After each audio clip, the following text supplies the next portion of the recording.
કૃષ્ણ, જય માતાજીની। આજે આપણે બનાવવાનું છે દાળ પાલકનું શાહી સબ્જી, મસ્ત મજાનું। તમે જોઈ શકો છો મેં દાળ 8 કલાક પલાળી દીધી હતી। પલાળ્યા પછી 3 પાણી વોશ કરી લીધું છે। પાલક લીધો છે 500 ગ્રામ, એને પણ વોશ કરી લીધું। આ સબ્જી હું 5 જણા માટે બનાવવાની છું। સાબુત લસણ આવશે, આવી રીતના આખું લસણ। હવે આપણે કેવી રીતે બનાવવાની છે, જે મસાલા નાખીશ પૂરા તમારી જોડે શેર કરીશ, પણ બધાથી પહેલા આપણે દાળને બાફી લેવાની છે। દાળને 3 સીટી મારી જશું, પછી આપણે બનાવવાની રીત ચાલુ કરશું। જે મસાલા નાખીશ બધું જ બતાવીશ।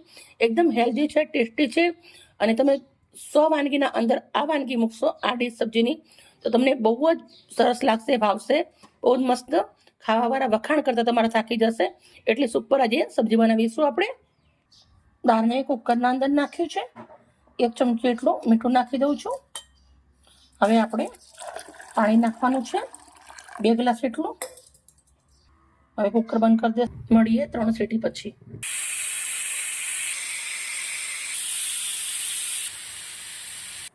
3 સીટી પડી ગઈ છે, કુકર નીચે ઉતારી દીધી છે। હવા નીકાળી દેશું। દાળને એક બાઉલના અંદર લઈ લેશું। હું ઢાંકણ ખોલી દીધું છે। દાળ તમે જોઈ શકો મસ્ત મજાની બફાઈ રેડી થઈ ગઈ છે। એક બાઉલના અંદર નીકાળી દઈશ। સરસોનું તેલ મૂકું છું 1 ચમચો, 1 ચમચો દેશી ઘી,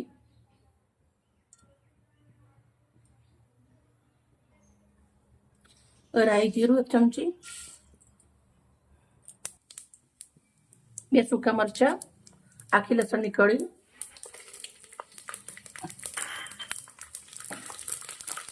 લીલા મરચા,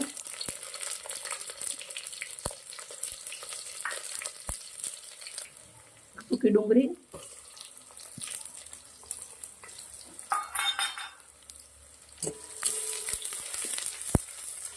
મરચા, ડુંગળી, લસણ સરસ મજાનું શેકાવા દેશું। ડુંગળી સરસ શેકાઈ ગઈ છે। હવે નાખવાના છે ટામેટા।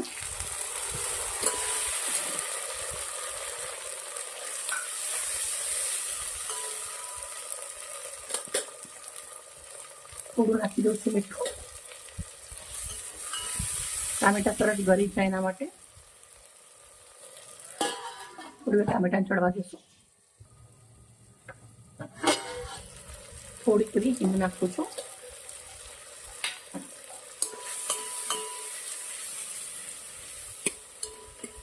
ટામેટા થોડા ચડી જાય એટલે નાખવાનું છે આપણે પાલક। પાલકને સરસ મજાનો સમારી 4 પાણી ધોઈ અને કાણાવાળા ચાયણાના અંદર લઈ લીધો હતો। પાણી બધું નીકળી ગયું છે।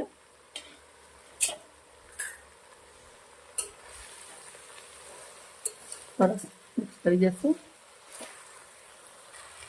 ટામેટા પાલક સરસ મજાનો મિક્સ કરી દીધો છે, પણ પાલકને આપણે ચડવા દેવાનું છે, પણ આવી રીતના ખુલ્લા તપેલાના અંદર ચડવા દેવાનું છે, જે એની વરાળ હોય એ નીકળી જાય, પાલકની સ્મેલ થોડી હોય એ નીકળી જાય અને સરસ મજાનો પાલક ચડી જાય।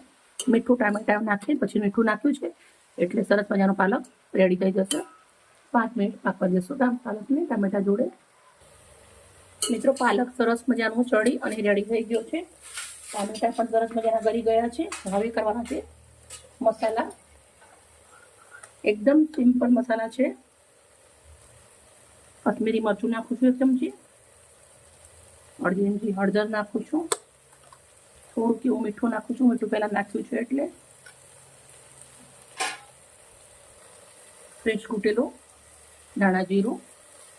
હવે આપણે સરસ મજાનું મિક્સ કરી દઈશું। હવે નાખવાની છે આપણી દાળ।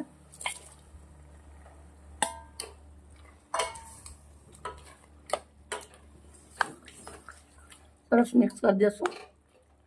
ધીમા તાપે 5 મિનિટ પકવા દેવાની છે।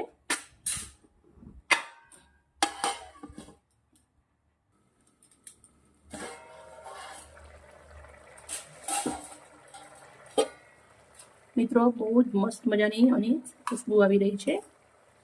હું નાખું છું 1 નાની ચમચી ગરમ મસાલો, 1 ચપટી કસૂરી મેથી લીધી છે, હાથથી મચોડી અને નાખી દઈશ। હવે નાખીશ 1 મરચાના 4 ટુકડા કરીને। હવે નાખીશ ફ્રેશ લીલા ધાણા, હવે હું મસ્ત મિક્સ કરી દઈશ. શાકને ટક્કર મારે એવી સરસ મજાની આપણી હેલ્ધી સબ્જી બની અને રેડી થઈ ગઈ છે. ગેસને બંધ કરી દઉં છું. સબ્જીને સર્વ કરીશ. મેં લીધું છે આ બાઉલ મોટું, એના અંદર હું સબ્જીને નિખારું છું. તમે જોઈ શકો છો કેટલું સરસ મજાની સબ્જી બની છે. ભાત જોડે ખાઓ, રોટલા જોડે ખાઓ, રોટલી જોડે ખાઓ. અને ગુજરાતી લોકોને આવી આ સબ્જી ભાખરી જોડે ખાવાની એકદમ મજા પડી જશે. મજા સરસ મજાની બધી સબ્જી મેં બનાવી અને બાઉલના અંદર નિખારી દીધી છે. મિત્રો, આજની મારી વિડીયો સારી લાગી હોય તો પ્લીઝ મને એક લાઈક કરજો, દોસ્તોની અંદર શેર કરજો. પાર્ટી હોય યા ઘર હોય, એકવાર જરૂર બાળકો જોડે બનાવીને ખાજો, બહુ જ મસ્ત લાગશે. ઓકે મિત્રો, બાય બાય. કાલે આવી નવી રેસીપી સાથે.